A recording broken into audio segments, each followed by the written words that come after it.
Halo Rahayu, ketemu lagi dengan saya. Para pemeriksa Jalan Kebebasan, pada malam hari ini saya akan menyampaikan sesuatu halnya terkait proses atau tahapan ya dalam kita mempelajari spiritual.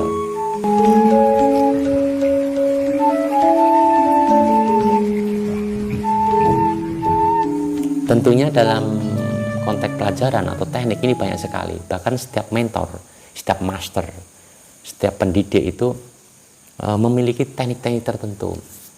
Dan itu tidak apa-apa. Karena teknik itu bagian sistem. Karena sistem ini dilakukan atau diadakan untuk menjawab komunal ataupun kelompok orang yang ada di situ. Tentunya sistem itu disesuaikan dengan orang itu atau dengan kelompok orang tersebut.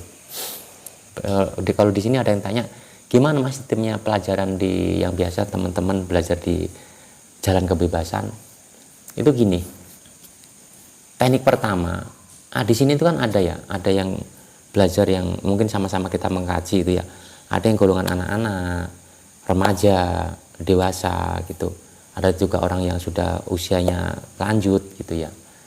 Sehingga di sini tekniknya kadang beda-beda. Tapi dia memiliki benang merah yang sama. Hanya metodenya mungkin beda tapi intinya sama. Jadi ada namanya teknik. Yang biasa kami lakukan adalah pembentukan karakter. Nah, pembentukan karakter ini ada kaitannya dengan apa yang dilakukan. Lah, orang itu harus melakukan sesuatunya. Sesuatunya itu adalah suatu kegiatan yang dimana itu dibiasakan. Bukan hanya di tempat pelajaran, di sekolahan, tapi juga di rumah. Bahkan di dalam aktivitas dan program harian. Setelah itu dibiasakan akan membentuk suatu namanya pola. Ya kan? Pola. Lah pola ini akan menjadikan suatu karakter. Nah, gitu. Karakter. Karakter ini akan menjadikan suatu nasib. Kan gitu. Nah, sehingga yang perlu kita lakukan adalah hal yang harus dilakukan ini apa nih? Kalau orang itu supaya badannya sehat, yang dilakukan dia harus makan. Nah, contohnya. Lah, makannya bagaimana? Dibiasakan 1 hari 3 kali contohnya.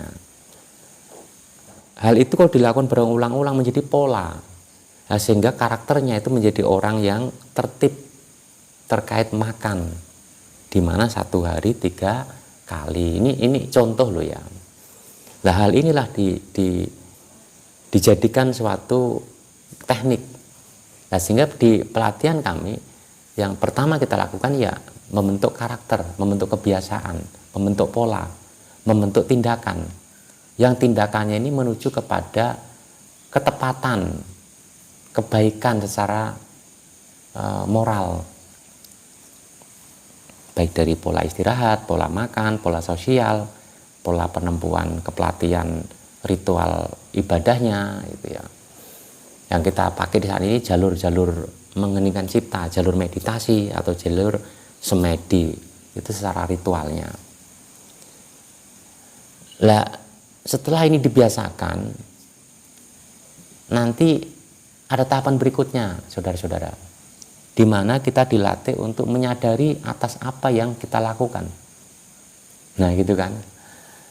Kalau kita tidak menggunakan teknik pertama itu ya kita kesulitan.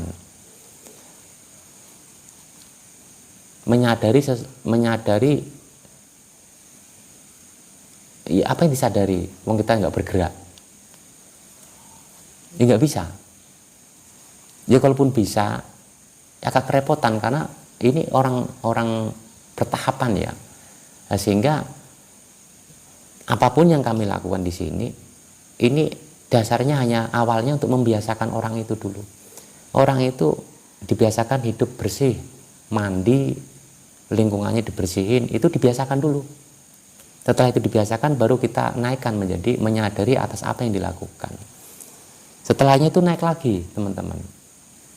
Ada namanya praktek. Nah, praktek mencipta.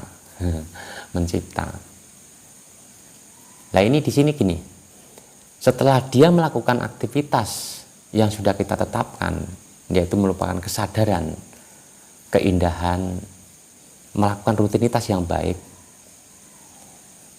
Setelah dia menyadari, itu kan mendapatkan ilmu pengetahuan. Karena siapapun yang mau melakukan praktek menyadari atas apa yang dia lakukan, itu akan mendapatkan informasi yang namanya ilmu pengetahuan. Nah, ilmu pengetahuan inilah yang nanti dijadikan ke manifestasi, penciptaan. Nah, ini nih, uang di sini nih. Uang akan hadir setelah dia mampu melakukan kebiasaan, melakukan latihan kesadaran, dan dia bisa menciptakan suatu uang, kesehatan, sosial, dan lain-lain. Kadang-kadang orang melakukan suatu latihan yang arahnya supaya bisa mendapat uang, bisa menjadi pemimpin, bisa menjadi guru, ya aneh-aneh kan itu, tanpa melakukan tahapan-tahapan itu. Padahal dapat uang, bisa jadi guru, guru. Itu kan, itu buah. Ya kita nggak usah umek dengan buah, atau nggak usah umek dengan hasil. Yang terpenting itu prosesnya, Mas. Itu. Ya, itu yang kita perbaiki, prosesnya ini. Prosesnya kita perbaiki. Kalau orang itu tahu nggak tahu, kalau jalannya dia menuju kepada sumur, ya kan? Ya dia akan menemukan sumur kan. Kalau orang itu malas-malas, nggak mau kerja, hanya lontang-lantung, ya hasilnya apa gitu. Karena hasil itu atau finish itu atau goal itu ditentukan daripada proses. Nah, makanya pembentukan kebiasaan atau karakter tadi adalah ini proses. Membiasakan yang baik. Setelahnya itu kita melatih, menyadari atas apa yang dilakukan. Setelah itu kan mendapatkan ilmu pengetahuan nih, baru kita ajari, bahkan dia sendiri tahu akan bisa mencipta atau memanifestasi untuk semuanya. Lah ini buahnya akan muncul begitu. Jadi itu tahapan-tahapan mungkin yang kami lakukan di sini. Nah, mungkin ada juga yang menyampaikan apa-apa. Nah, ini saya buka karena memang jangan sampai sudut pandang orang-orang di sekitar saya menilai yang tidak-tidak. Tapi kalaupun menilai yang tidak-tidak nggak masalah kan gitu. Tapi yang jelas saya nggak mengajari ilmu kesaktian loh ya. Tapi bukan berarti mereka nggak bisa sakti. Oh, bisa mereka.